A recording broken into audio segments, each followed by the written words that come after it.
Coming up on Hoge and Jahns, we're almost there. A Friday edition with a Saturday game. We got to break it all down and make our picks. Plus, Matt Schneidman joins us from Green Bay to give us the Packers preview. Once again, let's get going. Hoge and Jahns starts right now.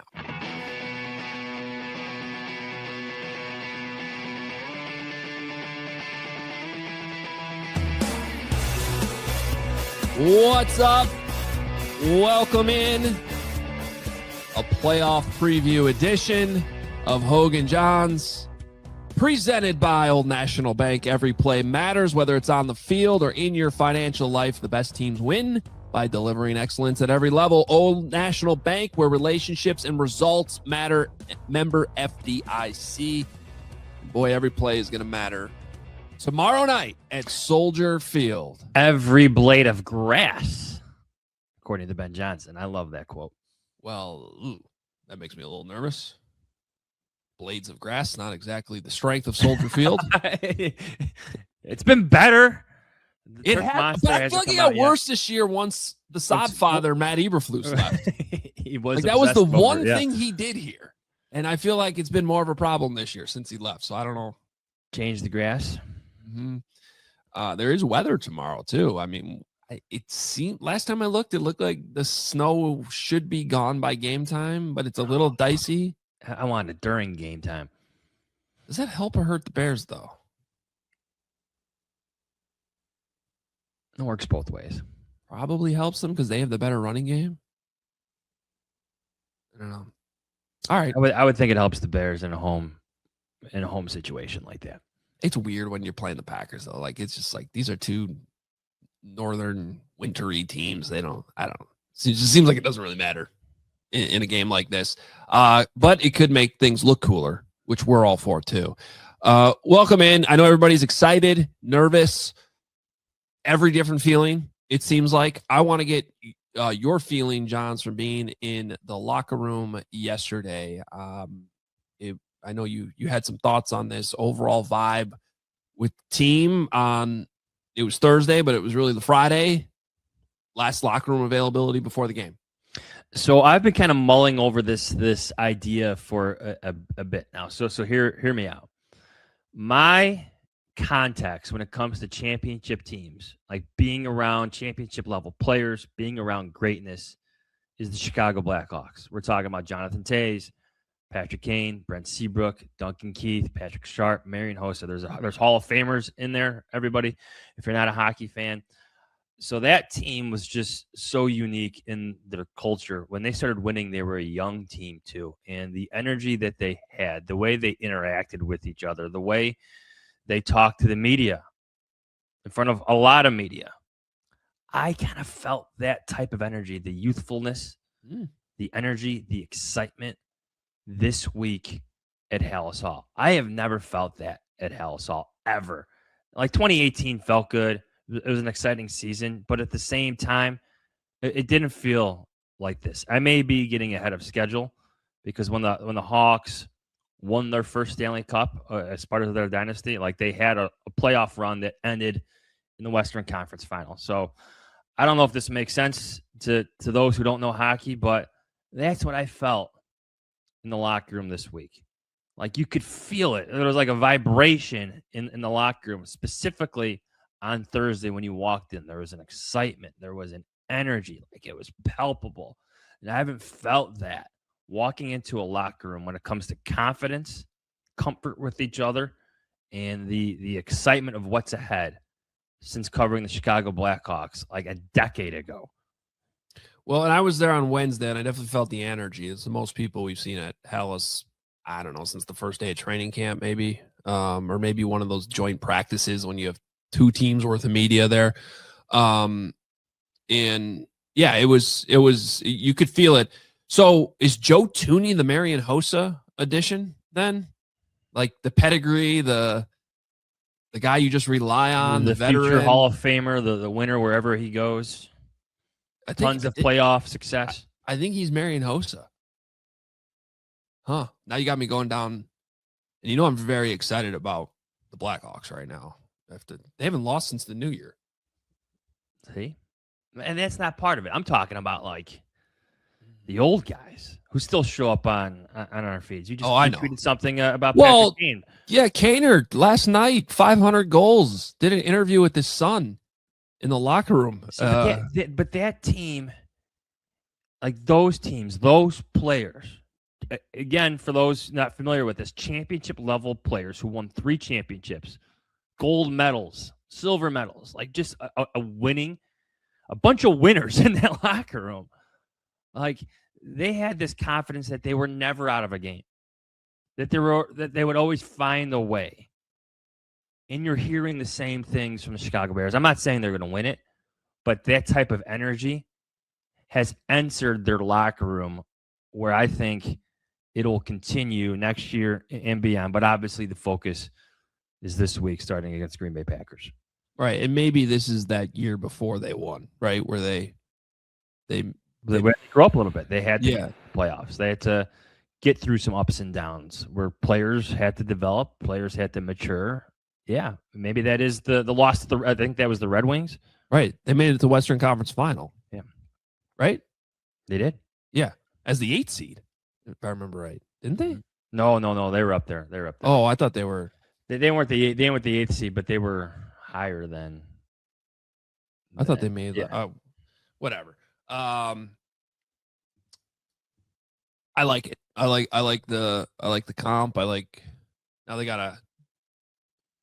I just think about all the the messaging from Jonathan Tays about like never being out of it, working hard, having that singular focus. You hear that from some of the Chicago players now, almost religiously, even including Caleb Williams, probably starting with Caleb Williams. Like that type of messaging that Jonathan Tays, if you're not familiar with him, future Hall of Famer, 3-time Stanley Cup champion, gold medalist, one of the greatest hockey players ever to come through the city of Chicago. Like he had that type of energy consistently. And I think that vibe now exists at Soldier Field at Hallis Hall.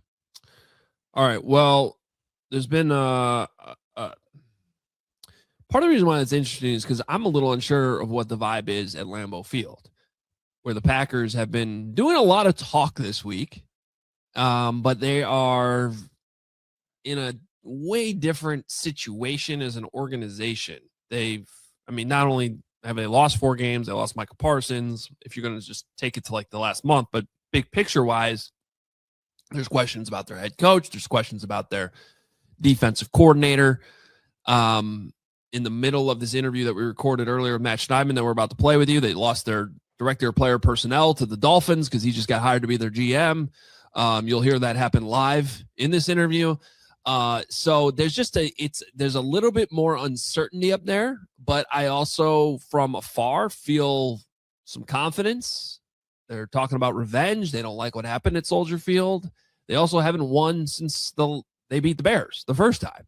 They're on a 4-game losing streak. So I do think going into a playoff game like this, the vibes do matter. And we obviously want to hear from Matt Schneidman, the perspective from Green Bay, where he lives and works and is in that building every single day. So let's jump right in. Our guy, Matt Schneidman, friend of the program, on a lot here on Hoge Jahns. Here he is.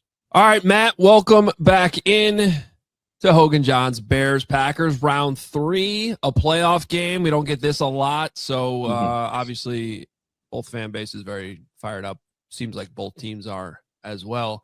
First of all, welcome back in the show. Always appreciate your time. Thanks for coming on. Thanks for having me again, guys. I'm excited to drive down to Chicago later today. I think at the end of the day, we all do this to cover big stories and big games, and it doesn't get much bigger than this. So what's the vibe like in Green Bay? And then what's the vibe like in that building of the team that you cover? You got defensive coordinators banging podiums, and you got some trash talk coming out of the locker room. Take us through it. Yeah, I was going to say it seems like a very confident vibe, and I'm not saying that means they think they're going to win, but you mentioned Jeff Hafley, and what you're talking about is the end of his press conference from Wednesday when he's talking about how thankful he has been for his 2 years in Green Bay. Obviously, he's a hot head coaching name this cycle. And he's talking about what it's meant for his family and everything. And then he, hits the podium and says, and this is not going to be the last time I'm going to talk to you. I'll see you guys next week, which obviously I guess you can call it a guarantee that they're going to win. But, Josh Jacobs talking about how they're going to have Jordan Love's back if he gets hit again, and how some guys in the locker room weren't happy with Austin Booker's hit on him in week 16. And let's just clear it up. Like, I don't think it was a dirty hit from the sense that obviously everybody can see on camera that Love kind of lowers his head into it. It's an unfortunate thing. You know, he got concussed. He missed a couple games. I can't sit here and say that Austin Booker was trying to concuss Jordan Love. And Love has kind of brushed aside any questions about it being a dirty hit. Love is like the nicest guy you'll ever cover, but he has been like, it's a hit, whatever. So he hasn't really addressed that. But the vibe I'm getting from these guys is not necessarily that they wanted to see the Bears again. Everyone's been like, well, we had unfinished business with the Bears and the Eagles, who were obviously the two teams they could have played, but definitely a feeling of confidence as they go back into Chicago. I think rightfully so. I think they let a season sweep slip a couple weeks ago when they were at Soldier Field. Yeah, the Packers' last win was against the Bears in the first meeting. They have not won since then. It's a 4-game losing streak. Of course, the Bears coming into this one on their own 2-game losing streak. It is interesting. Let's start with the Hafley stuff, because I want to get a little bit more context from you, because you were in that room. I saw the clip. I didn't watch the whole presser. So was that like, was they, or when you're going that last question, was it already like, did everybody know that was the last question, or did he end that thing early? Was it starting to turn into some type of goodbye because you guys as reporters know, hey, this could be the last time we talk to him if they lose the game and then he gets a job somewhere? Like, can you just paint the scene and how it all led up to him slamming the podium and then walking away? Yeah, so it was kind of a weird thing, because for any coach or player that talks, there's a PR staffer there, especially for, you know, the podium press conferences, and they say 2 more or a couple more. And so we knew that was the last question. So it wasn't like he ended it abruptly. Hafley often stays there beyond 2 more and is like, go ahead. You have a question? Go ahead. He's the best with media. But it was a little weird because I think that he fielded 2 questions about kind of his status as a head coaching candidate. And the first one was, you know, I know you're focused on this game, but what does it mean to you that your name's in all these head coaching talks? So he gave an answer. And then a follow-up question was, what has your time in Green Bay meant to you? So I think it was more of, you know, reporters, just in case this is the last time we talk to him, having something for a story in case he gets a head coaching job. Right. Yeah. And then the way Jeff Hafley answered it, which, like I said, he's great with insightful answers, giving you something to work with. So it kind of turned into something that felt like a goodbye. And as I'm sitting there, I was thinking, you know, this feels a little weird. This feels like his goodbye, but I don't think it's him being like, I'm going to get a head coaching job. You know, this has been great. I think it was just him naturally giving an answer to a question about what have these last 2 years meant to you. He could very well be back next season. He might not get a head coaching job. There are a couple obviously big names that have come on the head coaching market that have kind of pushed him down that list. So I agree with you, Hogan, that it was a little bit of a, okay, this feels like a goodbye, but I don't think it's intentional from him, but we also might see him next week and next year. I think just at the end of the day, he was answering honestly. And, you know, whether it's this year or next year or whenever, I think he's going to be a great head coach whenever he gets that opportunity. I wanted to ask you about that because his name is in the cycle. He's got a couple interview requests. What do you make of his candidacy? Yeah, I think he's done some really good things with this defense. It hasn't always been great this year, and especially without Micah, there have been some deficiencies against the run. He doesn't have the best cornerback group to work with. But, you know, I asked Micah Parsons earlier this season if he thinks Hafley is kind of made of head coach stuff. And I'm not expecting Micah Parsons to say no. But Micah has played for Mike Zimmer and Dan Quinn in Dallas, and both of those guys also have head coaching experience. So that was kind of the premise for my question. Like, you know what a DC who is a head coach looks like. And he was like, absolutely, Hafley's going to be a head coach. I just hope it's not, you know, sooner rather than later. Xavier McKinney said the same thing. Those are probably Hafley's 2 best players. So X's and O's wise, I think he's great. I think where he might separate himself in these interviews is how he talks. And I think that's worth something. I know that's not everything in a head coach, but you got to be able to command a room. You got to be able to be the CEO of a team. You got to be able to get a room of grown men to respect you, to be a head coach. And from all our discussions, whether it's from Jair Alexander, who infamously didn't really get along with Joe Barry, Micah Parsons, one of the 2 best defensive players in this league, Xavier McKinney, Quay Walker, whoever it is, like, guy, you can tell maybe when guys don't really jive with a coach, because they'll kind of couch their compliments with fluff. I think they really respect and like Jeff Hafley and what he does. So I think there are a couple things about him that are going to make him an intriguing candidate as soon as next week. Matt, you're talking to 2 guys who have been around situations plenty of times where the vibe in a building might be a little bit uncertain, where, coaches might not really know what the future might be. And with all this talk about Matt LaFleur and perhaps what might be on the line for this game, you've written about it going back to the middle of the season. I'm kind of just asking you for what you feel right now, if there is any of that potential anxiety, and kind of as a 2-parter, as you've watched this coaching carousel already unfold, and it's been kind of weird, and the John Harbaugh stuff happened the other day, and all this, like in the middle of trying to cover a playoff game with all these little dominoes starting to fall across the league, where are you at on Friday, January 9th, before, I guess, there's at least some percentage chance that this could be Matt LaFleur's last game in Green Bay? Yeah, give me 2 seconds. So the Dolphins just hired their new GM, and he is from the Packers front office. So I'm just throwing out a tweet. Oh, wow. John Eric Sullivan, new Dolphins GM, who is Brian Gutekunst's right-hand man, who has been with the Packers since 2004. Hold on, I'm just throwing out a quick tweet. We want to break for a second? We can break. I was going to say, if you need to write something real quick. No, I don't need to. Okay. I'm coming back. Fill space for 2 more seconds. Yeah, no.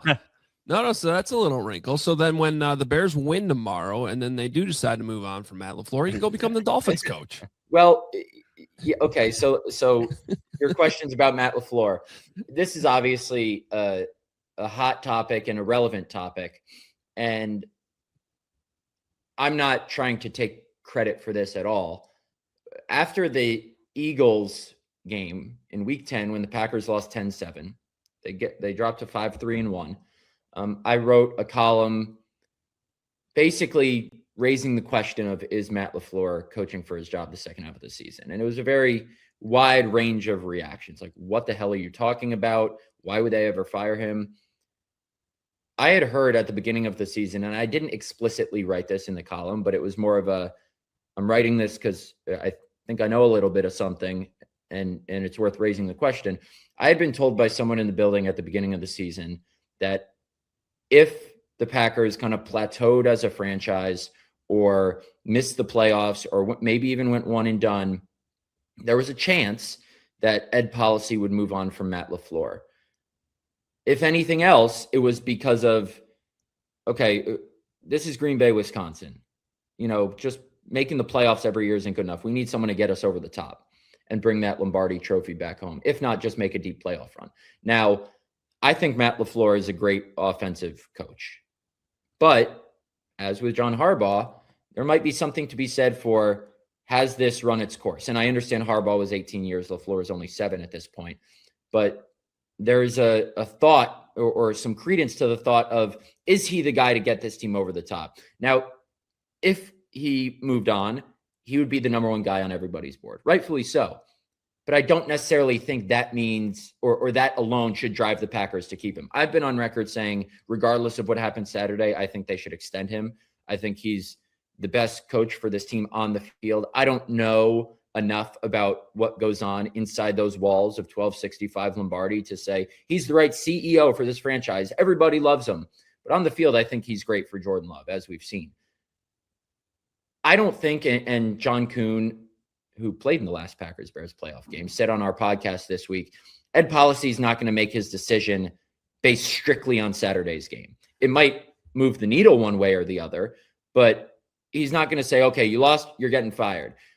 It could also be something where, Matt LaFleur is maybe asking for more than the Packers are willing to give him on an extension, and they're willing to extend him, but not at the dollar signs he's asking for based on a lack of playoff success, relatively speaking.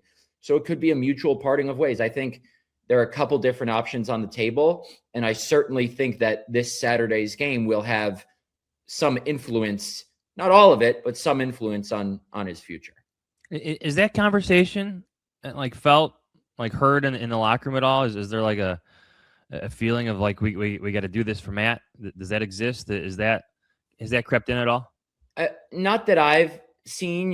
That hasn't been my line of questioning or any line of questioning I've heard. I know Josh Jacobs had a very vehement defense of Matt LaFleur recently about how good of a coach he thinks he is. I know Jordan Love really likes LaFleur. It seems like the guys respect him and like him. But this is going to be Ed Policy's first big decision as president of the Packers.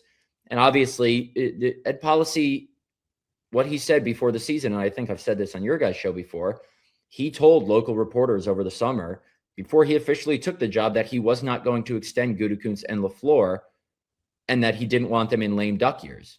They have this year and next year left on their contract. So he opened the door for us to have this conversation, basically implying that there's going to be a big decision made after this season. Yeah. And I think it's also anytime there's big upheaval at the top, like you got to think that you got to remember these powerful people have been working their entire lives to get to a certain spot. And when they get there, they want to put their stamp on things too. So I think there's always that sort of unknown element to all this Without stuff as well. All right. Let's focus a little bit more on the team and the players now at this point, because I am curious your thoughts on where this Packers team is. It's been, we kind of throw last week out the window. Obviously, they rested their starters. I did find it funny that Matt LaFleur called timeout and kicked that field goal at the end of the game. But look, the last time out, and two times out, you have the collapse against the Bears, and then they looked relatively lifeless and couldn't stop the run at all against the Ravens. Malik Willis looked all right, obviously. Where do you feel like this team is after? Well, I mean, we're pretty far removed from that Ravens game now at this point, and they did rest everybody. What's the outlook going into the playoffs with where this team is at, still trying to recover from the loss of Micah Parsons? Yeah, level of confidence for me in the defense, not very high. Run defense and cornerback room specifically, and pass rush too. Rashawn Gary, I wrote a Rashawn Gary story this morning. I'll just throw out this stat. Since week 9, there have been 507 players with a tackle for loss, 325 players with at least half a sack. Rashawn Gary is not one of them. He does not have either, and he's making $24 million per year. So he has not been good enough with or without Micah. So defensively, I don't have a ton of confidence in that group. Offensively, all the confidence that you could have in a group. I mean, obviously, they don't have Tucker Kraft, who was arguably the best tight end in the league when he tore his ACL in week 9. But Jordan Love's healthy. He has no concern about rust. I don't think there should be much of a concern about rust. Josh Jacobs said he's as healthy as he's been in 6 weeks. They have their full complement of wide receivers. And last year, they didn't have Christian Watson in the playoffs, and he's their best receiver because he tore his ACL against the Bears. So offense, I think they can – I don't know if Jordan Love can carry them on a run, but I think he can win them a game in the playoffs in a shootout. Special teams always a toss-up with Green Bay, especially in the playoffs. They haven't been horrific this year, but a couple disaster plays are always waiting around the corner, and they've happened in recent playoff appearances. The thing about the Packers, it's funny because you talk about Micah tearing his ACL. They were leading the Broncos, the number 1 seed in the AFC, by 9 points in the second half of that game. And they were 9-3-1 going into that game. And then Christian Watson, suffers the injury that sends him to the hospital a couple minutes into the third quarter. So the Packers were up 9 going for the kill shot. Jordan Love throws a bomb to Christian Watson down the field. As he's about to catch it, Patrick Surtain makes a ridiculous interception. Watson gets hurt, goes to the hospital. Broncos score. Micah tears his ACL. Broncos end up winning by 8. And it kind of all unraveled from there, because then you have the loss to the Bears and how that happened. Then Derrick Henry running for 200 whatever yards against the Packers the next week. And then they rest everybody against the Vikings. So they have been knocked down on the mat a couple times and really dealt some gut punch losses. it's going to show a lot about the character of this team and what they're made of, both on the field and in that locker room, how they come out and how they play early against the Bears, I think. Keyshawn Nixon has shown his name has shown up in Bears Twitter a little bit lately. I know he's made up some big plays against the Bears. I think you mentioned earlier some concerns at cornerback. Maybe take us inside his place in this rivalry, because I think I like when new players emerge as villains in other towns, and I feel like Keyshawn Nixon is becoming that in Chicago. Yeah, Keyshawn's a fascinating guy to cover because he's always going to speak his mind. He's always going to pump himself up. And to play that position, you kind of have to do that. Jair Alexander was the same way. But I think more than any other player on the roster, there's a wide gap between what the team thinks of Keyshawn and what fans think of him. And, he's making, I think, $6 million a year. He was supposed to get that contract as a nickel corner. He was a 2-time All-Pro kick returner, first team in his first 2 years here in 22 and 23. And now he's their number one corner and has been all season. And I think he was really good the first half of the season. It's been rocky second half of the season. And he talked to us this week and said he's really looking forward to this game. He said, they gamed me, I gamed them. So it's kind of 1-1 right now. He walked the Bears off, and then they walked him off. Skill-wise, I don't know if he's a true number one corner over the long course of the season, but he's not the worst number one corner in the league, I would say. His willingness to kind of speak his mind and profess himself as such, coupled with kind of how he has played a role in these last two games between these two teams, makes him a fascinating figure in this game. And his eagerness to kind of take on this challenge and go right back out there. And that's kind of the mindset you have to have as a corner, right? You're going to get beat, but you have to go back out there and line it up and do it again. And then he didn't talk after the last game, which it hasn't really been a problem with him over the years, but it was just an interesting storyline that night, how Nate Hobbs kind of said, nobody's talking to Keyshawn today. It's like, all right, dude, he's in his 7th year in the league. He can make the decision for himself. So I'm interested to see if the Bears maybe go at him in the passing game and make him prove that he's going to win this rubber match. Yeah, it'll be definitely one of the individual storylines within the game, the way this has gone this season with these two teams.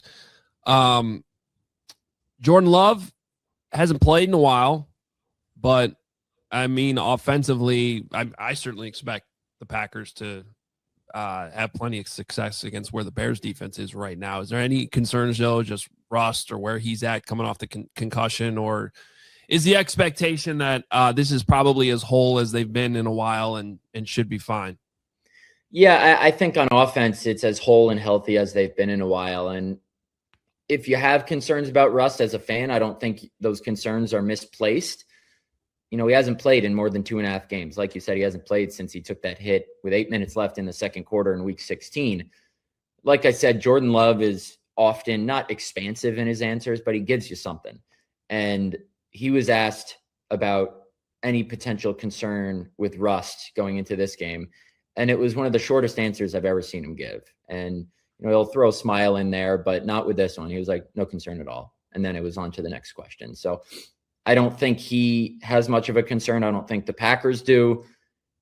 You can only replicate a game so much in practice, but he seems to think that, and he said this, that he thinks, games slow down depending on how you practice. And he's been practicing for a couple weeks now, even since before he was officially cleared from the protocol. They were preparing him to start in that week 17 game against the Ravens. And I think he just didn't pass one final computer test to get out of the protocol. Heck, they might have just kept him in the protocol to rest him for that game too. I don't know. But, we'll see if they maybe work him into a rhythm by getting him some easy completions early. But if you're going into this game, I think ranking the 3 phases, the offense is clearly the one you have the most confidence in. Last one from me, Matt. So they've lost 4 in a row heading into the playoffs. I know they're missing Love. We talked about that. Josh Jacobs and others sat out last week. But 4 in a row is still 4 in a row. Like, I don't know. Does that matter? How is that interpreted by the Packers heading into the playoffs? Like that, I know the Bears are furious that they lost to the Detroit Lions. Like that was felt. That could be seen from Ben Johnson, Caleb Williams, and others. Like, what's the Packers mentality having lost 4 in a row, albeit missing some of their key players? Yeah, the mantra has been everybody's 0-0. It's a clean slate, and they're going to say that. They're not going to say, "Oh, this sucks," but there is something to be said for feeling good going into the playoffs, and I don't think they feel bad. I think the mentality that I've picked up on, and the messaging has been from Matt LaFleur on down to the players, is we got a clean slate. We're 0-0. We're fresh. We're healthy. We're ready to roll. And they're about as healthy as they've been, like you said, despite 4 really important players and Micah Parsons, Devontae Wyatt, Tucker Kraft, and Elton Jenkins all being out for the season. They're about as healthy as they've been in terms of nicks and bruises because of how they managed week 18 in a couple weeks now. So it's certainly a situation where you don't want to be on a 4-game losing streak ever or going into the playoffs, because I think momentum is real and some players would agree with that. But with kind of a week and a half of rest per se, I think there is honestly a belief that clean slate, we still like what we have. We made the playoffs for a reason. We can go out there and beat anybody, and we got the guys to do it. Whether that comes true, we're about to find out. All right, well, last 2 questions then. Both are important. Do you have dinner plans in Chicago tonight? And 2, who are you picking in the game? I do have some plans in Chicago tonight, potentially with my podcast partner, John Kuhn. So we'll see what we get into down there in Chicago. I'll be leaving my house here in a couple hours. My prediction, and Fishbane was giving me a hard time for this because I think I picked the Packers in every game this season, meaning every game against the Bears. I'm going 27-24 Packers. I just think that the offense is healthy enough, and Jordan Love, I think some people forget that entering that Denver game, Jordan Love was 3rd in MVP odds. He played like the 3rd best quarterback in the league, and he was amazing in that first half against Denver before everything for the Packers kind of unraveled with those injuries and the blown lead in that second half. Then he got concussed. Jordan Love played the majority of the season like a top 5 quarterback, and I think he is built from the right stuff to kind of go into an away playoff environment and tune out the noise and put up a good performance to win the Packers a game. He did it in his first ever playoff game in 23, where he marches into Dallas as the 7th seed, and the Packers put up 48 points on the Cowboys. Granted, 7 of those were from a pick 6, but he's kind of wired differently, and it's from his family background, how he was raised, to kind of his temperament now. And Josh Jacobs was talking this week. I know this is kind of a long answer, but Josh Jacobs was talking this week. It's like, you can't rattle the guy. And it's very cliche. I understand that. But he said, you are never, ever going to see him rattled. It's what I love about him. And it's going to be loud in there on Saturday. The Packers might need a score from him late in the 4th quarter, down 4 points. And I just think Jordan Love is going to be able to deliver. Now, I would not be surprised if the Bears win. They're a very good team. But I'm going to go 27-24 Green Bay. I think it's so unfair, Johns, that when Matt gets to come down to Chicago, he gets to come down to Chicago. We go to Green Bay, we got to like stop in Appleton, or Appleton's like not bad. Halfway there in like Watertown Brewery in Grafton, Wisconsin, which is you guys want to know something? So yes, I get what you're saying, but last time I came down to Chicago a couple weeks ago, I stayed at Potawatomi. Shout out Potawatomi, sponsors our podcast, the casino in Milwaukee. Okay. I don't know if that's conflicting with any of your sponsors. No, I apologize if it is. We can cut that out. So I left Potawatomi at like 2:30 p.m. Games at 7:20. Took me 2.5 hours to get to Chicago. It was brutal, man. It was brutal. Then I left. I was staying in South Loop. I was staying legit half a mile from Soldier Field. I left my hotel at maybe 6 p.m., an hour and 20 minutes before the game. I missed the entire Packers' first drive of that game because it took me an hour and a half to drive half a mile to get to Soldier Field. Yeah, I might sleep at the stadium tonight. We complain about it too, Adam. Yeah, it's not a great place to get in and out of even on a Sunday. Saturday's worse. But that Saturday caught us off guard too. I mean, I live in the North Burbs, so I was coming not as far as Milwaukee, but it was in a similar spot where I left way too late, and it was was absolutely brutal. So I feel you on that one. And I want to say something about like the area around Lambeau Field is pretty cool right now.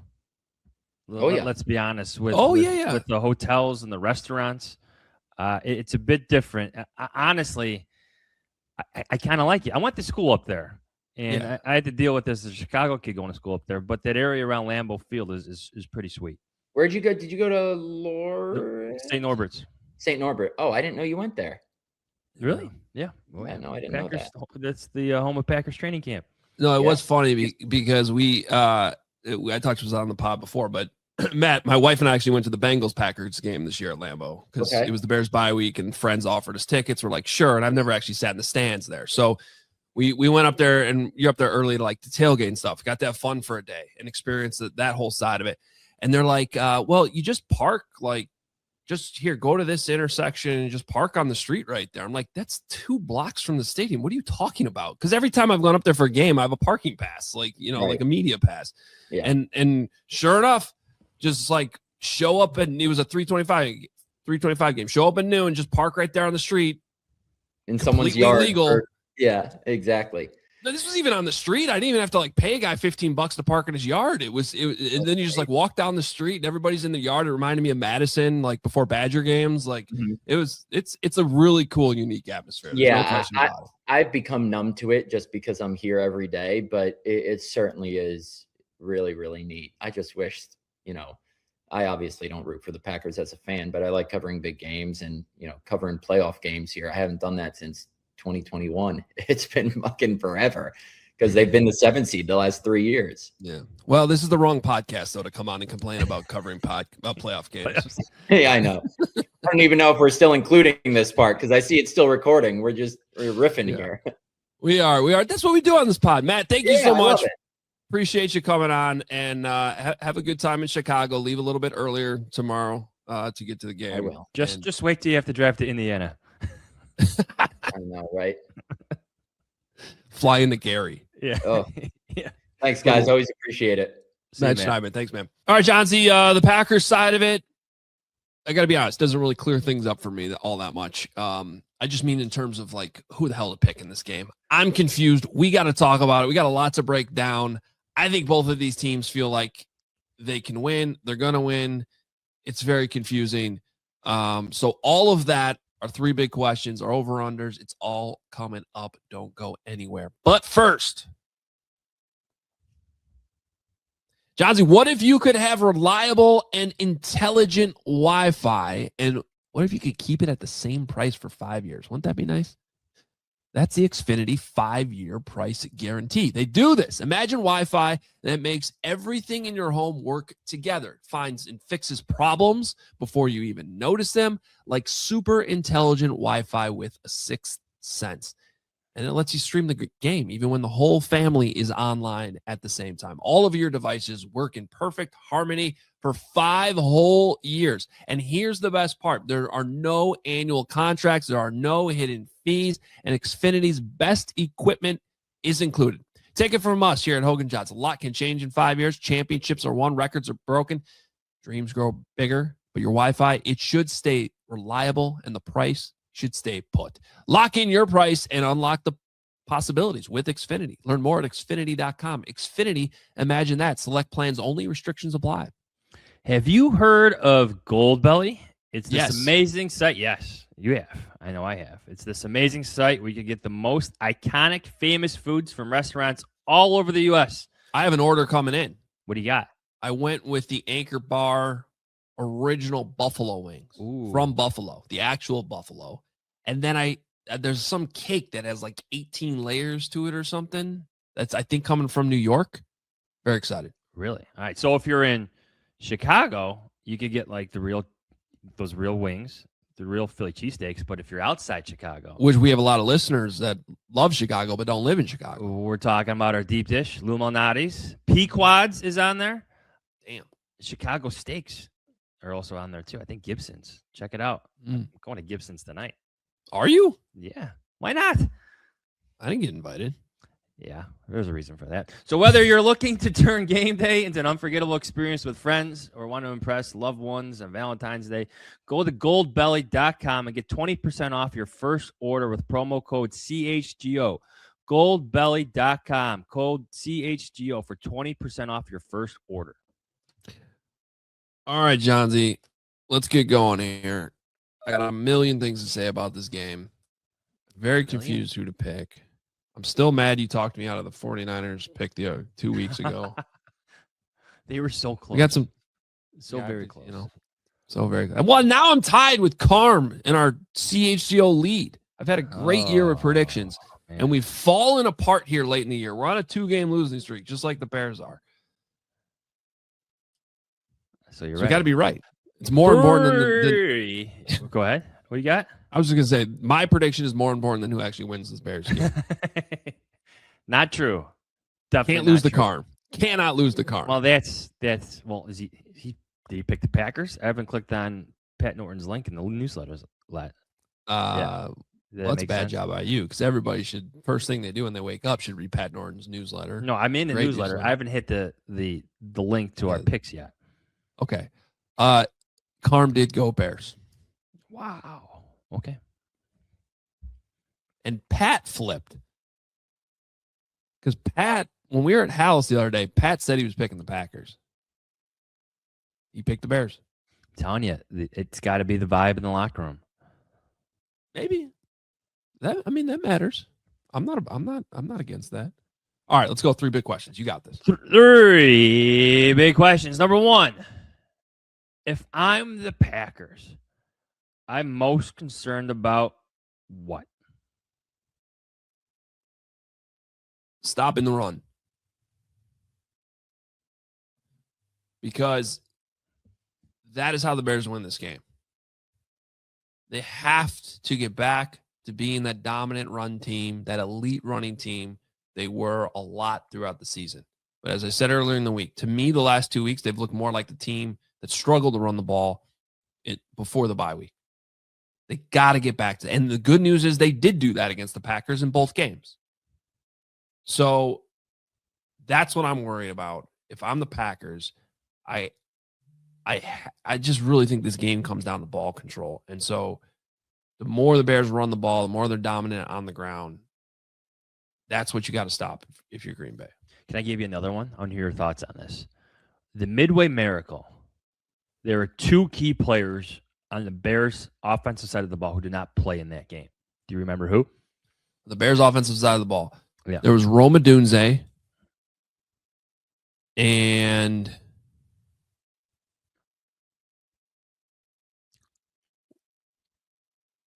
another receiver. Olamide? Luther Burden. Oh, I forgot. Wait, what was he out with that week? I forget, but he was out. Because then he was back to 49ers. He only missed a week, yeah. Then he had his breakout game against the 49ers with Rome still out. That's a good point. Okay, yeah. So if you're the Packers, especially given what Matt Schneiderman said, you have concerns at cornerback. The Bears have now Rome Odunze, Luther Burden. He's breaking out. Colson Loveland leading the team in receptions. Cole Kmet, he's still healthy. DJ Moore had a huge game in your last meeting. Are you afraid of the matchups out there? Not only like what they could do in the passing game, but all of these players are so valuable in the run game too, especially Rome Odunze. Like, I know he might be in a snap count. I know he's just coming back from an injury. But you know Ben Johnson is going to have some plays drawn up where he's the primary and some pass plays. But also his ability to inject himself into the run game is extremely important, especially when you hear Ben Johnson talking about getting to the second level and attacking those outstanding safeties that the Packers have. Yeah,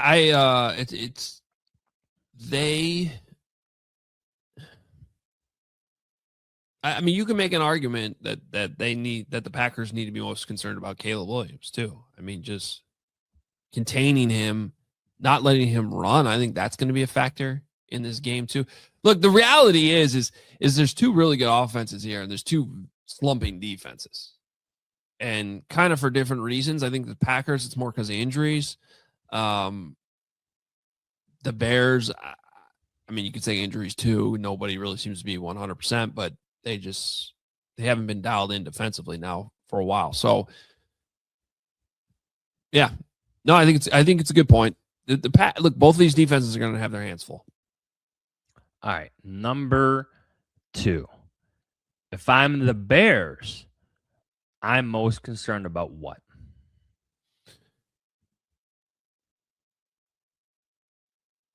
I mean, it depends how I want to look at this. I mean, I'm going to just I'm just going to punt on the defense. I think that is what it is.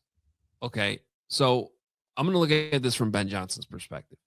If I'm the Bears, I am most concerned about executing. And I know that sounds so freaking simple, but I'm going to give you a stat that I think explains the inconsistency offensively. The times where they go 3 and out or they get off to a slow start compared to fourth quarter, Caleb comes out, everybody's dialed in, they look unstoppable. That even happened against the 49ers. I think it's important to look at that 49ers game.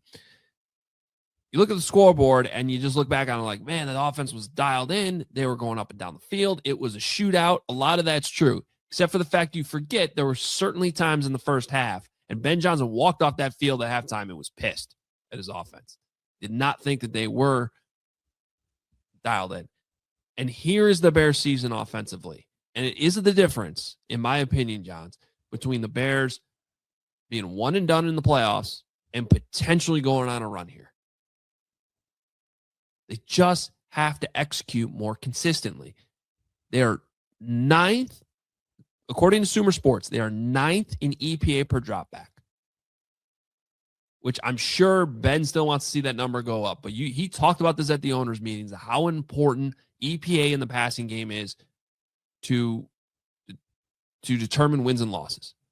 So they've successfully gotten in the top 10. This is a great accomplishment that shows you how potent this offense can be, how good Caleb can be, and that's what Ben Johnson wants to see. The problem is their success rate, which put very simply determines the rate at which you have a successful play, is 20th. So the way I interpret that is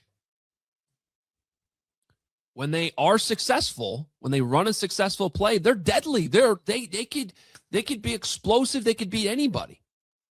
But they're not having enough successful plays. They're not executing consistently. Whatever it is, missed assignments, missed blocks, drop passes, errant throws, they're just sprinkled in there too much. And it's probably driving Ben Johnson crazy because he realizes how damn good this offense could be if they were just a little bit more consistent.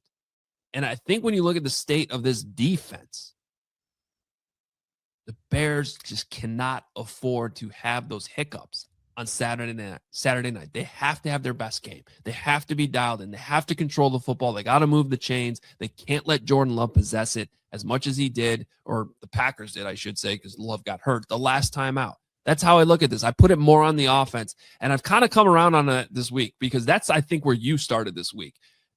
I think we all got to agree the defense can be better, but you are more concerned about the offense's role in this. Yeah. And that's where I am at going to this game. The defense is what it is. The offense has to step up and take care of business. They can not afford to make as many mistakes as certainly as they did last week against the Lions. I'm almost at the point where I expect a slow start now, a choppy. It's a trend that I think, just like you said, frustrates the hell out of Ben Johnson. It should bother their players, especially because these are the plays, like their first 15, these scripted plays that they've talked about all week don't work. I know that's like there's a layered discussion about how that all works out and whatnot, but like that has to infuriate Ben Johnson that given their success this year, given what he wants to do, given what he thinks and believes will work going into a week, doesn't click every single week for him. But I'm going to actually now flip back to the defensive side. Okay. Just for a little bit, because the Bears, the Midway Miracle, all those heroics at the end of the game don't happen if the defense doesn't hold the Packers to 0 for 5 in the red zone. If the Packers go just 2 for 5 in the red zone, that's a different game. 1 for 5 might be a different game. The Packers will move the ball in the Bears defense.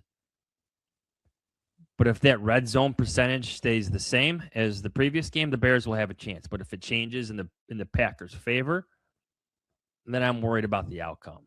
Mm-hmm. Like it won't be good for the Chicago Bears. They would really have to get those takeaways that they've benefited from all season long. So what we're talking about here is basically complementary football coming together, because I also think I think it would be unrealistic to be like they're going to hold them to 0 for 5, in the red zone. The way that kind of played out, multiple stops, a crazy takeaway, that's tough to rely on. So, but here's the thing. Limit their red zone opportunities at the same time by limiting their possessions. So maybe the Packers go 1 for 3 in the red zone instead of 0 for 5, but you have the ball more as a result. So you're scoring more. If the Bears, I don't know. I'm struggling with the idea that the Bears can get away with scoring fewer than 20 points in this game and winning. Yeah. Here's one thing that we haven't talked about enough. I don't think it's been talked about really at all. There was a point in this season that the Bears defense was one of the best teams on third down. Mm-hmm. Remember that? Yeah. Go to the halfway point. That was one of their saving graces. They got the takeaways, and they were great on third down. Ben Johnson talked about it. Dennis Allen talked about it. You know where they are right now? Somewhere in the 20s. Worse. I believe they're the second worst team. Let me pull that up. On third down in the entire league? Yeah, it has shifted almost completely. 1 second. I should have been prepared for this. No, regardless of what it is, if it went from that good to that bad, that means it's been extremely bad lately. And I think that while you look that up, I really truly believe that is a result of the speed that has been lost on this defense throughout the season. I know I keep harping on this, but it has to be addressed in the offseason, both in terms of a scouting, player acquisition standpoint, and also a nutrition training standpoint. Because I think there's a lot of players that still have plenty left in the tank that we've seen speed from before, and they're just plain hurt right now because of soft tissue issues. They got to figure that out in the offseason, and they got to acquire more speed.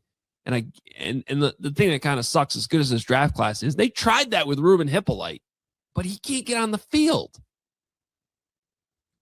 They need more speed. All right, you got the number? Let me clarify this. Okay, so the Bears are now 22nd in third down percentage, but in the NFC right now, in terms, this is the stat I was getting at. In terms of the playoff teams, they are second to last of the NFC playoff teams. They're only ahead of the Carolina Panthers on third down percentage on defense. Interesting. Okay. Should we get to number 3? Number 3. All right, let's revisit this question because I think it's worth it, and I want to throw some more information at you. Do the Bears need to beat the Packers for the season to be considered a success? Okay. I mean, just being fully honest, my answer has not changed. I think it's yes. Okay, I want to go for it. Yes.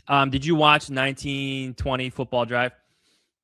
I actually have not. I saw it pop up on my feed this morning. Did not have time to watch it. So it opens with Ben Johnson's quote: "Our mission is to win and win now."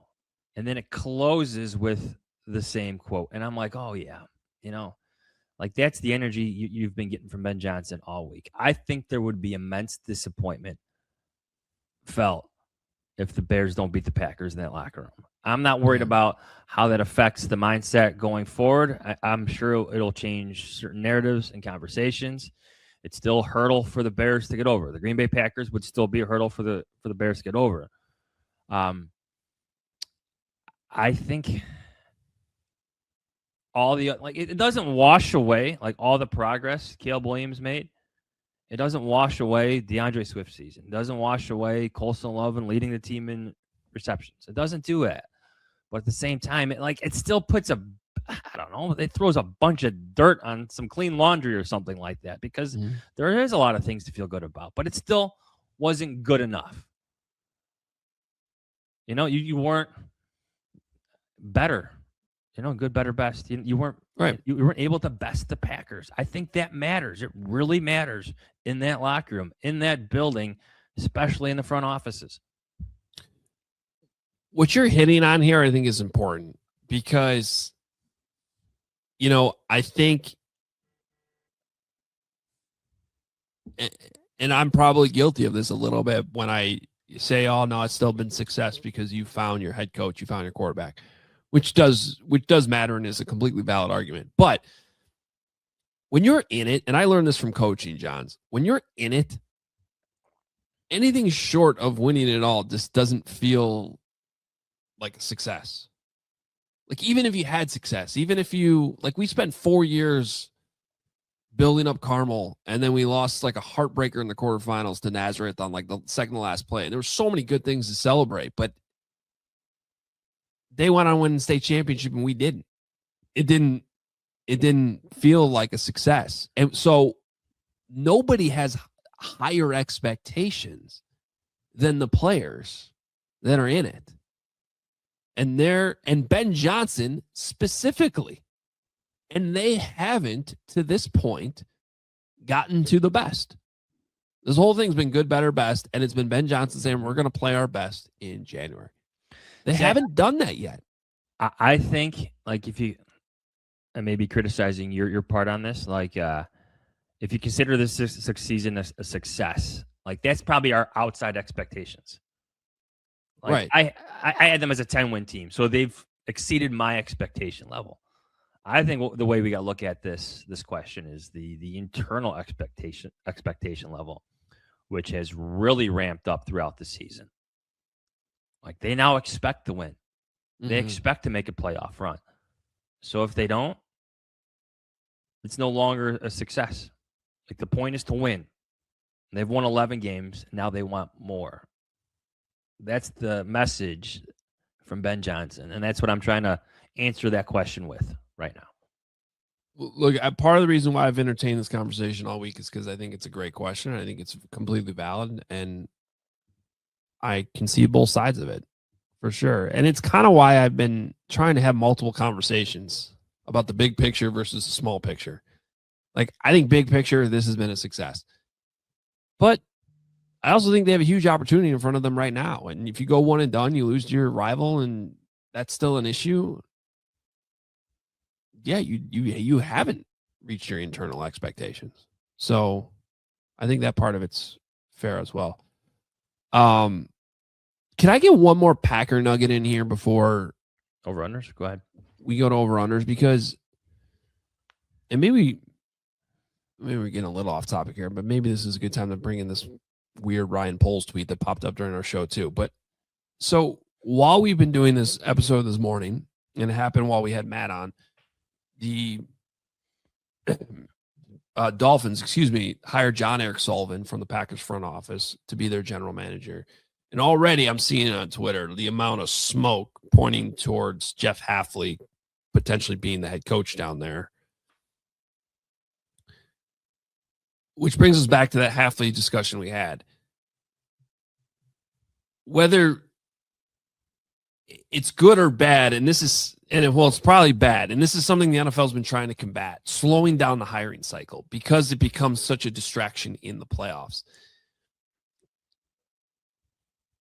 While these coaches probably try as hard as they can not to make it a distraction, Johns and I both know from covering this league long enough, this stuff goes on for a while behind the scenes. Now, a lot of it's handled by agents, but a lot of these pairings, a lot of these moves, sometimes they're made before the move is even made, if that makes sense.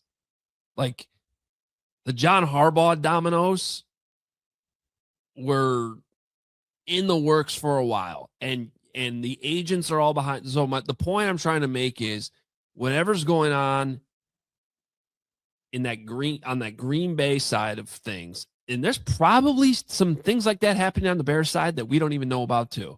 Like, we brought up the Declan Doyle connection in Detroit. I don't know what's going on with Al Harris. Some of that stuff may be lower on the totem pole, so it's probably not as big of a distraction as what's going on in Green Bay. But I do think that matters in this game. I do wonder how much that, because you can't tell me that the Ben Johnson stuff last year didn't have at least some impact on that loss to Commanders. You cannot tell me that. There might be some Lions fans, who agree with you. I don't think it's the reason. I don't think it's the reason. No. I think, that's, you can't blame Ben Johnson for interviewing at that point because that's what the league rules dictate. And I think Ben and Aaron Glenn handled that as well as they could. They spent Saturday locked in a room and they're like, we're doing this all at one time. Bam, bam, bam, bam, bam. After working all week on the game plan. But behind the scenes, we're all human beings. Johns, you went through a job change this summer. It's stressful. I don't care who you are. You bring that shit home and you're talking about it with your wife. And all of these people involved in this, like Jeff Hafley could be as dialed in on the Bears as he wants to say he is. You don't think he's going home at night talking to his wife about Miami or, where we're going to put our kids in school or this and that? Like, it is real life. Like, that's a thing. So I think the Packers are dealing with that more this week than the Bears are, based on everything that's out there. At least the key players involved. Your head coach is kind of involved. Exactly. So it's sort of a weird X factor floating over this game that I keep coming back to a little bit as I think about it. Well, especially if they lose and things play out. Like if more dominoes start to fall Sunday night and Monday morning. I didn't hear a single question this week about Bears job, whatever, like Jeff Hafley had to deal with. So, all right. Do we want to sneak in this polls thing or not? Just read it. You've already mentioned Okay, so in the middle of all this, Diana Rossini tweeted, it's widely believed around the NFL that Matt Ryan will indeed become the Falcons' new president of football. Matt Ryan and Chicago Bears general manager Ryan Poles are very close friends dating back to their playing days at Boston College. We all know this. The part of this is this last sentence. I'm told Poles has been helping Ryan on the entire hiring process. What does that mean? I'll text Diana later. Yeah, like, does that mean he's just been kind of helping Matt go through the interview process, or he's been helping him, like, kind of build out his staff? And well, we already talked earlier this week about the Ian Cunningham connection. Right. I don't know. It's just, I don't know what to make of that. Yeah. Jeff King's got interviews in the past. He almost was the Chargers general manager 2 years ago when Harbaugh went down there, which kind of brings that whole conversation full circle. Whether you like it or not, some of those things are going on behind the scenes. Like, based on that tweet, and this should be no surprise, Ryan Poles has spent at least a portion of his time here in the last few weeks helping Matt Ryan get a job. Yeah. Which is completely fair. Yeah. But I'd rather have Ryan Poles deal with that than my defensive coordinator and head coach worrying about their futures and, considering what's next. 100%. Because other than, like, right now with the general manager, there's very few personnel moves being made. There's some practice squad stuff here and there. Trayvon Diggs comes available for 5 seconds. Really what they're working on right now is scouting these bowl games and these playoffs and working on their draft boards. Yeah, finalizing a few things, getting ready for the combine. And stuff like that. Very little of it affects beating the Packers. For the coaches, it's everything. Yeah. So the timing's terrible. I just thought that was an interesting nugget. All right. Should we get to over-unders? Over-unders. From Malort Matt. Over-under 2.5 cheese grater hats shown on the Amazon broadcast. I mean, way over. Way over. Those have been flying off, not shelves, but websites. Great idea. Great idea. Do you see the video of them actually making them?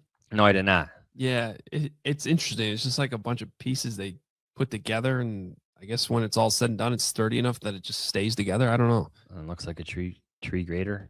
Cheese grater. Yeah. Well, has Braggs gotten one yet? I have not seen one at CHGO. I've seen plenty of videos of that Cap guy going on Wisconsin radio shows wearing one on his head. Holy Cap. Take that. From Admiral Jasper, over under points in the first half for the Bears, 7.5. Boy, that better be over. Yeah, if it's under, the boy. Bears are in trouble. If it's over, and I'm anticipating it to be over, we got ourselves a football game. Tell you what, Admiral, if that's under, I think they lose the game. Not exactly a bold take. Let's move through these. T. Marsh, our guy. Combined snaps for Tyreek Stevenson and Kyler Gordon, half. I'm going way over. Kyler Gordon, everyone, is going to make it through pregame warm-ups and play in this game. I guarantee it. Yeah. I don't know the exact number of snaps. It'll be more than one. I think Tyreek probably gets out there too. I'm trying to, I'm reconsidering what. Usually when you hear coaches say we have a plan for him, it doesn't really mean much, right? But I don't know. Is Dennis Allen serious? Is Al Harris serious? Is there, what do you think that plan could be?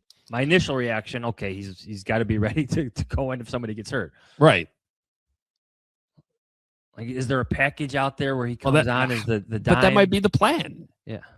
Got a plan for him. He's the backup. I try to get him on the field in the dime package. Well, and they don't have CJ. CJ Gardner-Johnson is out, in case you missed that. Okay, so there we go. That's the plan. We'll say that's the plan. From James, over under Colston Loveland reception, 7.5. He deserves more look at offensive rookie of the year. I know he's not going to get it, but you actually look at his numbers and how this is. He's among any of the other rookies in the second half of the season in terms of the best ones. That 7.5 number seems crazy, but he got 10 last week. Target load is way up. And he's becoming a huge focal point of this offense. It seems a little high to me. I could see it landing at 7. So I'm going to take the under, but I like the number. I'm with the under here, but he definitely flirts with it. If he gets 10 targets again, then he's over again. But you got Rome Odunze coming back. From B-Man. We need to run all over them. Over under 165.5 rushing yards for the Chicago Bears. So that's a lot. They're averaging 144. I gave you that number the other day on the show as 138 is kind of like the number I think they need to be at as a minimum. It's the number that kind of shows you when they've won games and when they've struggled. Then again, Derrick Henry ran for over 200 yards. And I think they're going to be more dialed in this week. So screw it. I'll say over. Ooh. I'm going to say under, but I wouldn't be surprised to throw over 150, which I still would consider a great day for the Bears rushing attack. Definitely. All right, from Preston. Number of times the refs need to break up extracurriculars after a play, 2.5. Way over. Over. From Trey. Unsportsmanlike penalties combined, Packers and Bears, 1.5. I'm going to go under. Boy, I hope it's under. This is let me get this rant out of the way right now. Referees, you know what you're walking into this week. Control it. Let them get their emotions out. Don't become part of the game. If there's something egregious, okay, go ahead and call it. But let's have a little bit of a leeway here. And if it starts to get too dicey over the top, you probably got to throw a flag to settle it down. But so let's keep it at 1. Or offsetting. Yeah. Well, does that count as 2 then if they call one on both teams? All right, I'm going to take the over because I think that's what happens. Like the message sending offsetting penalty that enough is enough. Okay. Both of you idiots get flags. Let's calm down. I can get on board with the that, next play. Especially on here's some advice too. Let's not jump on piles at the opening kickoff. Okay, Braggs. He's still upset about that a month later. Let's settle down. It wasn't the end of the world. You didn't lose the game on the play. I know, but you should know better. You can't do that. That was kind of ridiculous. Yeah. Right, I'd rather them come out too juiced up than flat as hell like they did last week, though. Okay. Just push the pile. Get a good shoulder in there There you somehow. go. All right, last one from Go Hawks. Over under 1.5 number of times the broadcast says this must be a must win for LaFleur to keep his job. Does it come up? I think it comes up. I don't know if they say it's a must win though. I think Herb Street will question it at some point. Like, Okay. he'll do his Herbie. There's some questions about Matt LaFleur's Future here. Yeah. Okay. I heard as I was covering the Ole Miss Miami game Thursday night. Is he doing the game tonight too? Who's calling the game? Who's got the that might be a story in itself. Is he really doing tonight's game? I don't know. I actually let me look that up right now. Oh, Indiana, Oregon, ESPN crew. Who are the? He would be able to pull it off. Hasn't he done this all year? I mean, get him in a jet with his dog, and I don't know. I might have to look this up there. Nope, it's Sean McDonough. Okay, Sean McDonough and Greg McElroy. That's a smart move. It's a day off. So hopefully he's in Chicago now, worrying about this game. Taking Matt Schneiderman's advice and beating the traffic. I'm a little nervous about that traffic tomorrow. Anybody got a helicopter that can get us down there? All right. That was it. That's it. Let's show this real quick, Katie. I want one of our diehard listeners, Mark, who's a school teacher, John Z. He put the Hoge Jahns logo. He sent this to me. He put the Hoge Jahns logo on every single class slide he did this week. Just got to represent, nice. Keep the Bears in mind throughout the week at school. I love it. What does he teach? I don't know off the top of my head. Okay. Yeah, I just know he's a school teacher, and appreciate the logo being on there. Yeah, it's cool. Thank you. Awesome. Yeah. All right. We'll take a break, come back, make our predictions, pick the other games this weekend. It'll be a fun weekend. And it's crunch time here. We got to make our picks. But first, whether it's on the field or in your financial life, the best teams win by delivering excellence at every level. Or as Ben Johnson would say, every yard, every blade of grass, literally everything against the Green Bay Packers on Saturday night. At Old National Bank, we believe every play matters, just like Ben Johnson. From everyday checking in to long-term planning to commercial banking, our team is here to build momentum and help you move the ball forward. So whether you're celebrating a win, like Chicago hopes to Saturday night, or rebuilding after a tough loss, or gearing up for whatever comes next, we've got your back with tools, guidance, and expert crew that's always in your corner. Old National Bank, where relationships and results matter. Member FDIC.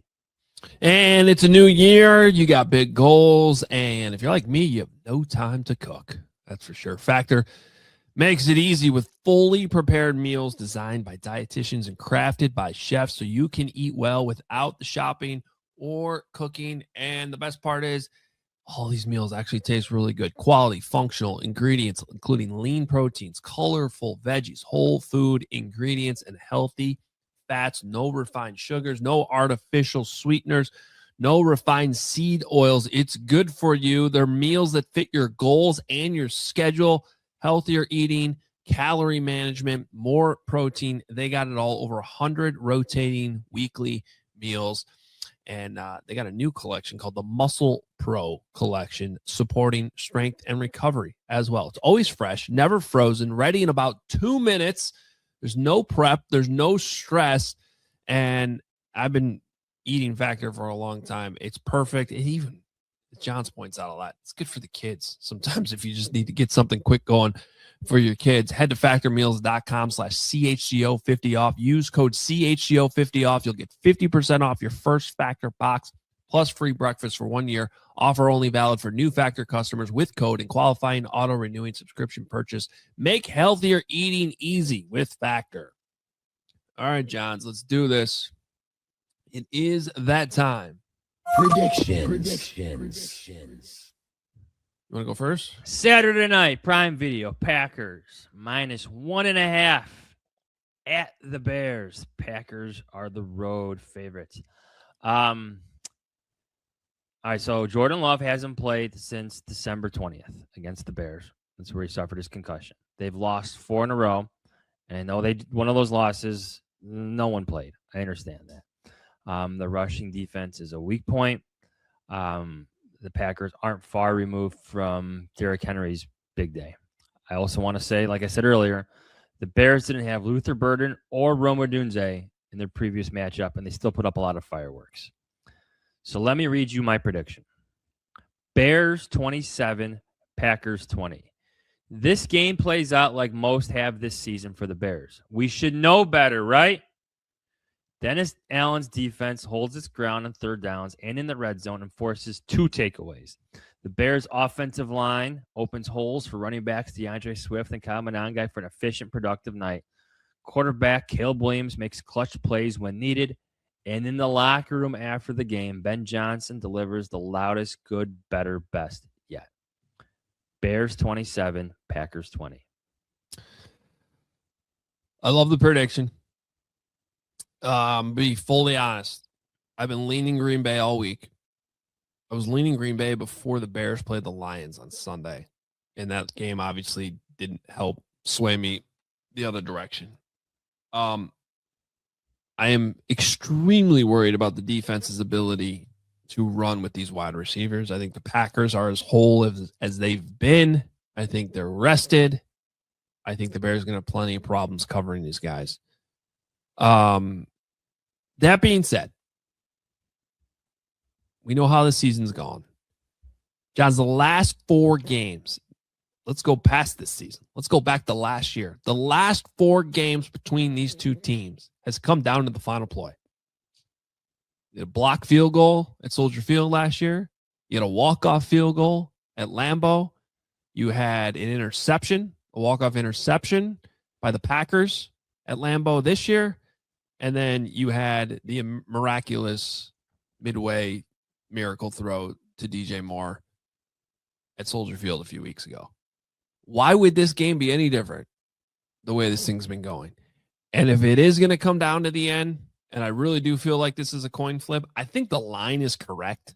Honestly, when you look at everything going into this one, I think the Packers are basically a 1-point favorite. Makes sense. Depending where you look, it's 1.5, like John just said, but the juice is kind of leaning the other way. Whatever. I think it's right.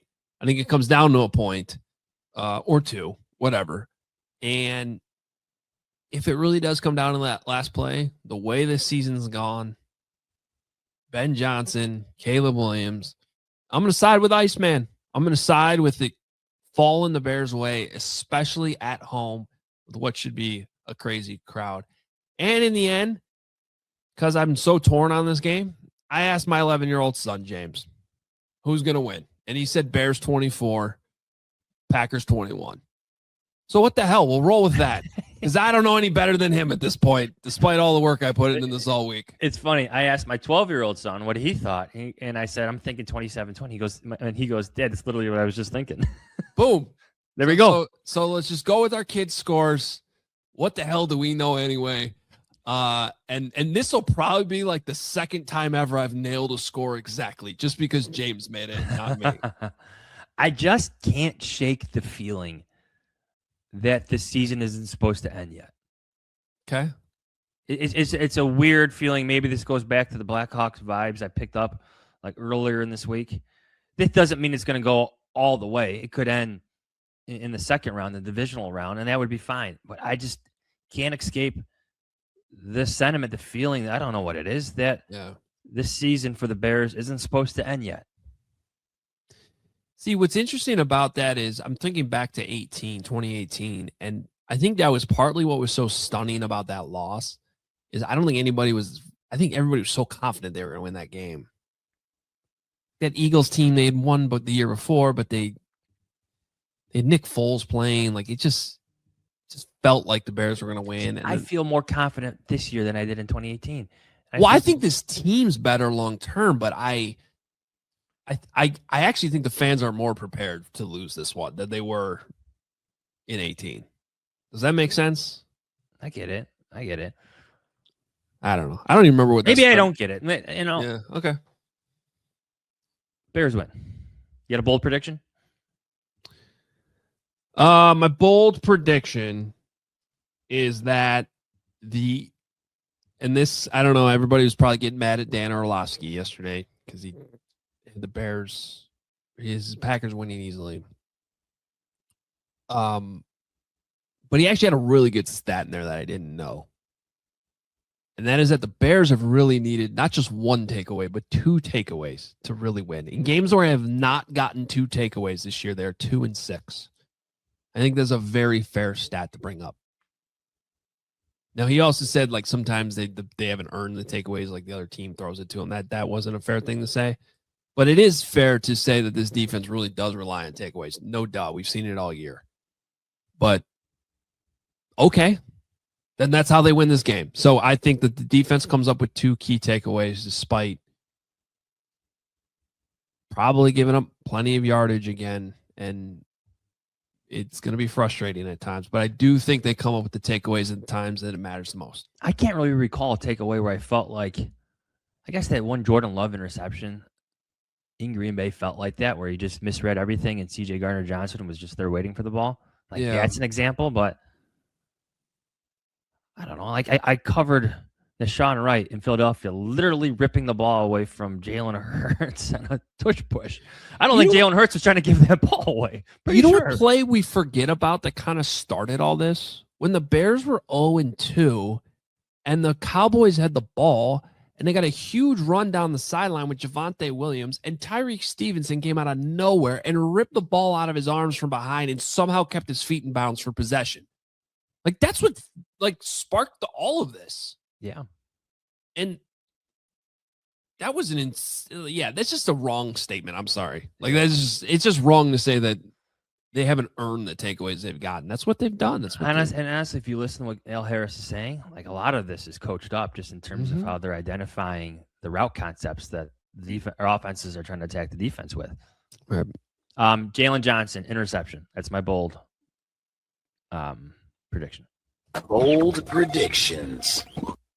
All right, there it is. Let's move on. We got 5 other games to discuss. We'll do them in order. Obviously, taking the Bears-Packer game out of it. So it starts Saturday afternoon while you're tailgating, while you're getting ready for the night game.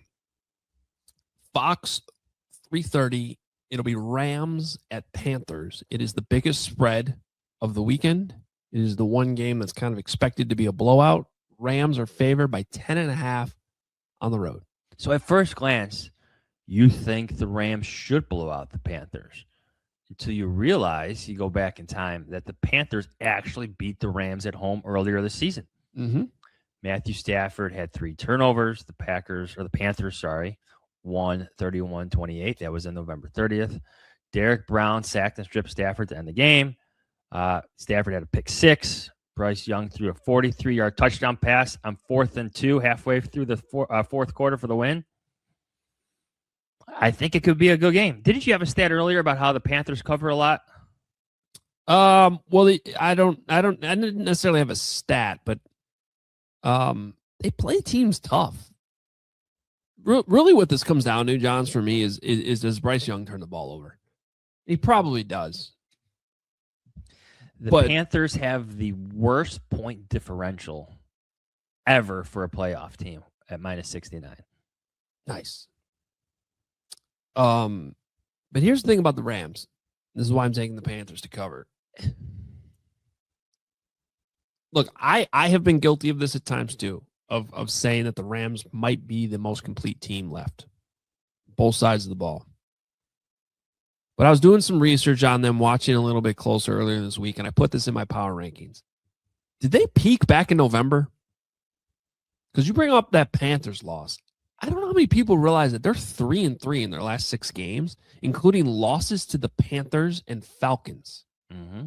And 2 of those 3 wins were against the Arizona Cardinals. They had a nice win over the Lions in there. The Lions didn't make the playoffs.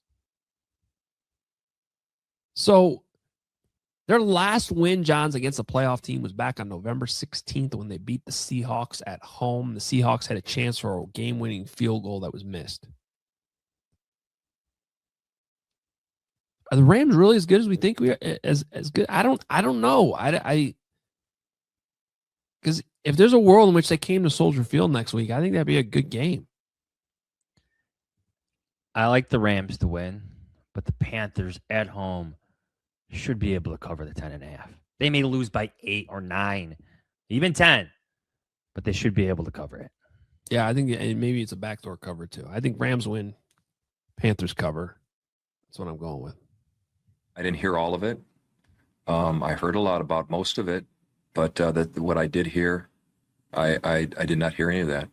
That quote will never not make me smile.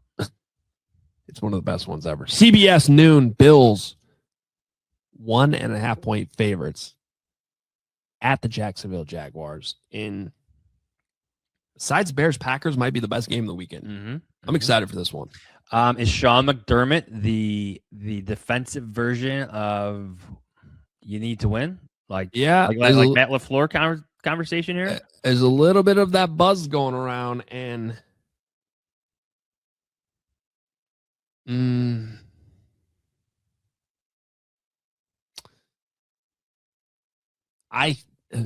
Jaguars are like secretly good.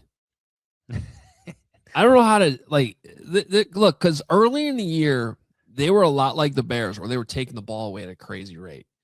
Then it kind of dipped. But I think the difference between the two teams, between the Bears and the Jaguars, is that the Jaguars are still pretty good defensively, even when they aren't getting the takeaways. Like, I think they're a better defense than the Bears are overall.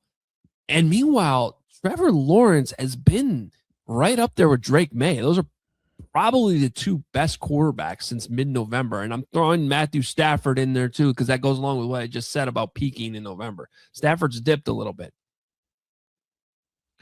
So I think you could make a very strong why not Jacksonville argument. I just don't think their home field advantage matters that much. In this game, this close, I'm going to side with the Bills and Josh Allen, the better quarterback. I know I just said Trevor Lawrence has been the best quarterback in the league last month, but you know what I'm talking about. Yeah. You know, big picture, long term. Josh Allen's been in this moment. And this door's wide open, man. If the Bills can't take advantage of it this year, when you have Patrick Mahomes, Joe Burrow, and Lamar Jackson out of the playoffs, that's going to be tough to swallow in Buffalo, and that may be why Sean McDermott's job could be on the line. Yeah, well, this is Josh Allen's opportunity to state his case as one of the best quarterbacks of this generation with all those guys out of it. Jaguars will be a tough test for him, though. They're top 10 in yards offensively and defensively. They have the best run defense in the NFL. They're 22 interceptions, trail only the Chicago Bears. They have an outstanding kicker, Cam Little. Didn't he make, how long was his field goal? Like 60-something yards? He's got a 68-yarder, which is the NFL record. And then last week he made a 67-yarder. Jesus, that's ridiculous. This is going to be a great game. Great game. I just think, you know how like those Bills games are where it just looks ugly? Yeah. But then in the second half, it's just Josh Allen making big play after big play. That's what's going to happen. Bills win and cover. All right, we agree on that one. Can't tell you how excited I am to be back on the grass. Fox 3:30 Sunday afternoon. It is the 49ers at the Eagles. I'm a little surprised this spread is as high as it is. It started at 3.5, I think. I saw it at 4.5 the other day, and now it's at 5.5. Eagles favored by 5.5 against a very good Niners offense. Why don't you think there's the same pressure conversations in San Francisco as there are in Green Bay, in Buffalo? I'm talking about I'm talking Kyle Shanahan. I get it. Yeah, one of the best play callers, offensive minds in the game, but it just strikes me as different. Why is there pressure on LaFleur? Why is there pressure on McDermott and not Shanahan? You know, I guess when you put it that way, I think it's a fair point. I think the amount of injuries they've had on defense, it just feels like get a little bit. I mean, they've handled it better than the Packers have with losing Micah Parsons. I mean, you can make that same argument, I guess, with the Pack. I don't know. The situation's different too, because part of the problem in Green Bay right now is just they have a new team president. The 49ers don't. There's continuity there. They all believe in each other. You don't have that drama. So I get it. I think it's a fair question, though. I'm going to take the 49ers here to cover. It wouldn't shock me if they win. The Eagles' offense this year has been just all over the map. Now, they should be able to have success against this 49ers defense, but while all the focus has been on the fact the 49ers scored 3 points against the Seahawks last week, and that's fair, they only gave up 16. So I don't see the Eagles running away with this, scoring like over 30 points. And even if they do, like the 49ers offense is still really good. And I think that I probably pick the Eagles to win the game, but this is too many points for me. I'm taking the 49ers. I think this game's going to be too low scoring for the 49ers to have a chance to win. They need to be in shootouts. I don't think the Eagles defense led by Vic Fangio and really an outstanding cast of players who can handle everything. Like they match up really well against the 49ers and everything they do, just personnel-wise. I believe that. Maybe that's why the spread is so high. Eagles win, 49ers cover. I think this is a low-scoring game. All right, fair enough. Where's our friend Patrick Finley? All right. Night game, NBC Peacock, 7 p.m. Chargers at Patriots. Patriots 3.5-point favorites. This might be... It's Jim Harbaugh versus Mike Vrabel. I know from like a Bears perspective, these are two coaches that like in Chicago, we would have taken if they wanted the job. Ben Johnson's been great, but you get my point. This coaching matchup is outstanding. It really is. I know the Chargers have a lot of injuries. I know they just rested their guys last week. I think the Patriots defense, it's underrated. Like they have a top 5 offense. Drake May is an MVP conversation for a lot of reasons, but they also got a top 10 defense in New England. That could be the difference against Justin Herbert, who's been sacked 50 plus times this year. Yeah. What's the spread again? 3.5? 3.5. Patriots win, Chargers cover. I think it's a good game. Yeah, I'm gonna actually take the Patriots to cover too. I just think up front they're going to be able to. The tackle injuries for the Chargers have been just sort of lingering. I think they've actually done a pretty good job to survive it. But you lost your left tackle, your right tackle. Both are extremely good players. You just mentioned the sacks Herbert's taken. He's got that banged up hand. You're going across the country. I think this would be a solid game, but I think the Patriots do end up winning and covering. Time kind of runs out on the Chargers this season. Yeah, I think Jim Harbaugh has a plan to keep this close. I'll stand by what I said. Chargers cover, Patriots win. All right, fair enough. The good thing is after 3 straight, usually kickers like to go right from the net to the field. He's been standing out here for a good 5 minutes. So there's another one. There's another good observation. See, I'm glad Hoge's not here today. Yeah, we're getting all this good stuff from Jeff. We didn't know any of this stuff. He's having tea and crumpets. Hey, classic. That is pretty good. All right, Monday night. It's the Texans at the Steelers. It's 7:15 on ESPN and ABC. Texans are a 3-point favorite in Pittsburgh. I don't think the Steelers are very good. No. Is that the analysis? Do I need more? Texans have the best defense in the league. Like Will Better Anderson, than the Seahawks? Okay, 1 or 2. There's the argument, right? Okay. Will Anderson is a star. He doesn't even lead the team in sacks. Texans have won 9 games in a row, too. Yeah. They've beaten the Bills, the Jaguars, and 49ers this season. Give me the Texans. I'll take the Steelers. I don't trust C.J. Stroud. I think the defense has actually slipped a little bit recently. If this game's in Houston, I totally agree with it. I think the Texans probably win relatively easily, but you're going to Pittsburgh, tough place to play, cold weather, indoor team from the South. Just a lot of different factors here. I think the Steelers kind of do exactly what they did against the Ravens last week, where it seems like they should lose. It seems like they're not the better team, and they just hang in there. Mike Tomlin does his Mike Tomlin things. Aaron Rodgers does his crazy things, and I don't know. I think this could be a long day for Aaron Rodgers, but go ahead. Sorry. Yeah, it could be. It could be. He doesn't want to move. He doesn't want to be hit. I think it's completely fair. This is more of a gut feeling. This feels like a weird Pittsburgh night. I don't know if they win, but with the 3 points they're getting, I'm going to go with the Steelers. Okay. I'm taking the Texans. All right. I want to shout out Nick before we get out of here. Our guy Nicky, who keeps track of all of our picks, which is great because we definitely don't. Last week we both went 4-2. There's some really good numbers in here, Johnsy. I don't know how he's tracked all this over the years. So I finished the regular season 57-42-1. That's 57.9%. That is my best season in the past 4 years. And it is second best in the history of us making these picks. Wow. Trailing only 2022 when Johns, you went 60%, which is a great hit rate back in 2022. So you hold the all-time record. And my season this year was the second. Nikki does point out that since 2022, you have gotten worse every year. Yeah. I got to up my efforts. You were 44, 46, and 2 this year. That's 44.1%. I'm assuming all this math is correct. I'm not really double checking it. Lock of the weeks this year, I went 5-3-1. You went 2-1. I guess he's only tracked this the last 4 years.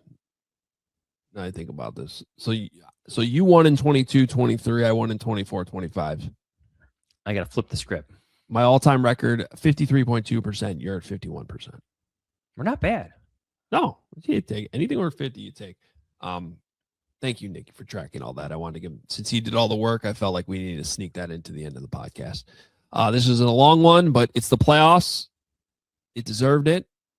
A lot of breakdown. Hopefully everybody has time to listen to this entire thing before the game because it's coming up here fast. Bears Packers tomorrow night. Get in the car now. Saturday traffic, Hoge Jahns. We'll take you there. Yeah, well, that's a good point. Your chances are you're still in the car if you listen to this entire thing on your way down. So you're welcome for being so long, I guess. Thank you, everybody watching, listening. Please hit that like button. Please subscribe on YouTube. Rate and review the podcast. Thank you to Old National Bank, our presenting sponsor. And we will be back on Sunday morning, which we did a few weeks ago after the Saturday night. We will be back on Sunday morning live on YouTube. I think last time we did it at 10 instead of 9, just because it's such a quick turnaround. Is that what we're thinking? Or 11. Yeah, maybe 11 would be good. 11. Okay, well, there is a game at noon, so I'm just aware of that too. Let's do 11. Yeah. 11 o'clock on Sunday. We'll sneak it in. It'll be your pregame show for Bills Jaguars. We'll be live on YouTube regardless on Sunday morning to break everything down, whatever happens. Of course, if they lose, we might have to adjust some things because then the season will be over and there's locker room clean out. So we'll figure all that out on the fly. Going down that road yet. Just stay tuned. Just stay tuned. Enjoy the game. We'll talk to you either way on Sunday morning.